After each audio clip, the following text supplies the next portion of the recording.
And we begin with that breaking news from Detroit police. A Detroit police officer suspended without pay following a weekend shooting. A woman shot 6 times in her SUV. It started with a traffic stop leading to a short chase on Sunday at McNichols and Sherwood. The chief says he's now reviewing that body camera footage, and he says he found multiple policy violations.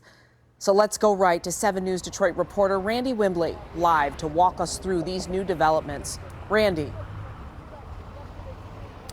Yeah, Glenda, the big takeaway today, that shooting Sunday would not have happened had the officer in question followed DPD's policies. That was the message from Police Chief Todd Bettison, who is now submitting the paperwork to the Board of Police Commissioners to have that officer suspended without pay immediately for violating a number of department policies. Now, he also says the officer could face criminal charges for shooting that female driver 6 times after that traffic stop on Sunday. She has since been released from the hospital and was taken to the Detroit Detention Center.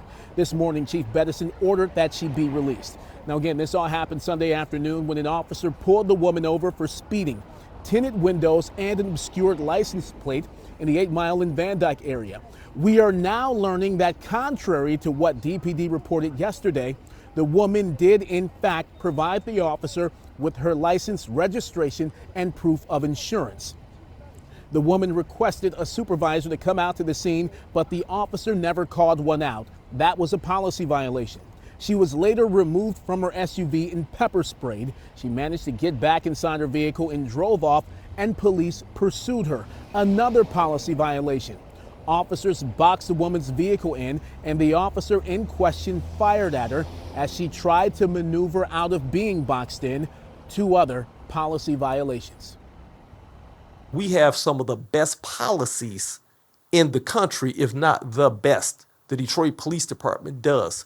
And when individuals follow the policies as they're supposed to, you don't have incidents like this. A supervisor should have been called. I'll say that she can rest assured that we're doing a complete, thorough investigation, and it's being conducted by an outside entity, and that this chief of police holds individuals accountable for following our policy. That was Chief Bettison's message to the woman shot 6 times by a Detroit officer. The homicide task force, headed up by Michigan State Police, is investigating the shooting. The woman will not face any charges. The officer, who has been on the job for less than 2 years, he could face criminal charges. DPD will submit a warrant to the Wayne County Prosecutor's Office, as is standard practice, once this investigation is complete. Again, the homicide task force is investigating the shooting. That task force headed up by Michigan State Police. Reporting live at DPD headquarters, I'm Randy Wimbley, 7 News Detroit. Much more to come there, Randy. Thank you for the update.